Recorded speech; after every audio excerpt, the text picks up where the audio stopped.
Hi guys, welcome back to Thursday Top Lessons. First of all, I would like to thank you all for the great response on our videos of book summaries so far. Over the last 20 weeks, I've been asked one question. How do you read? Well, this question has a lot of variations, such as how do you decide what to read? Or how do you find the time to read? Which can be also understood as don't you have a job? Or are you really able to complete a book a week as you are publishing videos at that frequency?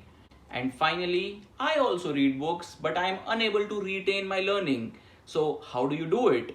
So, we decided to finally do a video to answer all these questions.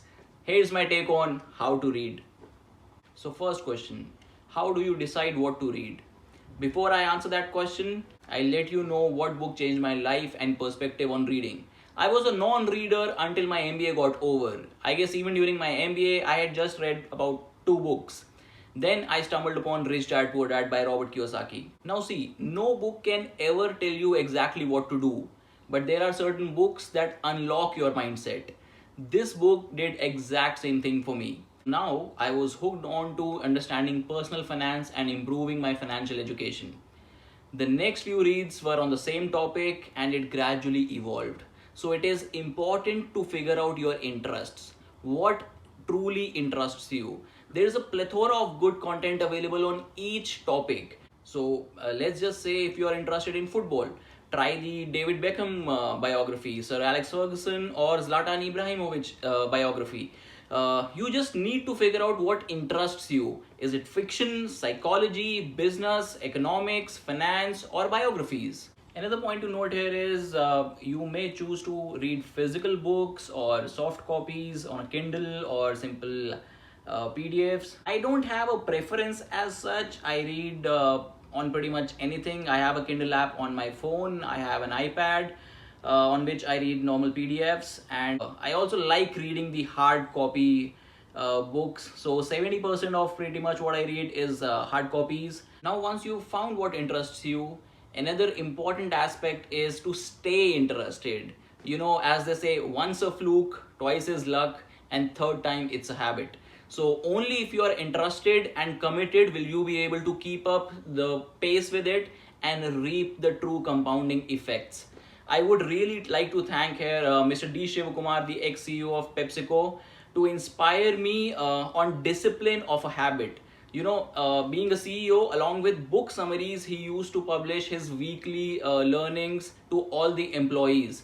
And this continued without fail for 200 weeks of his tenure.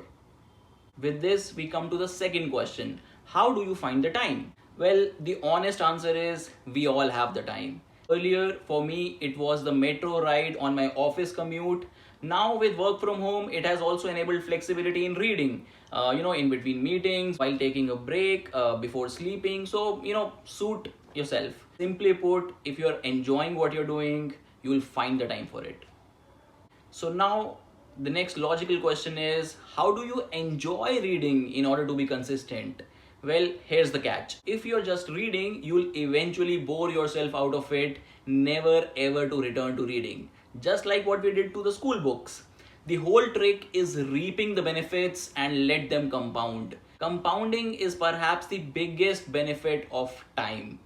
Now, how do you reap the benefits? Implementation of the lessons that you take out of the book is the key.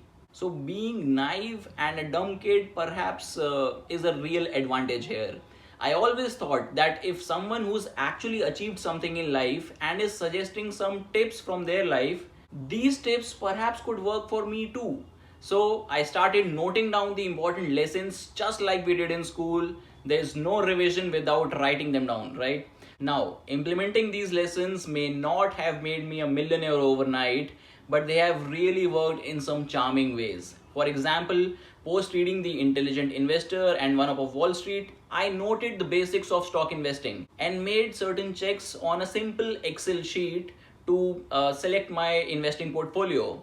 The returns were quite decent for a beginner like me. This positive feedback with some tangible results actually made me interested even more and read and understand more about it.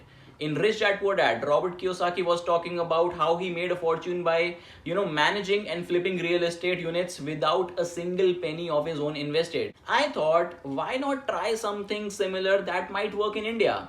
So I took a couple of properties on lease and sublet them. Made a good pocket money on that one as well. Similarly, the thought process, habits, and the vision that has come is constantly helping me in my professional life as well.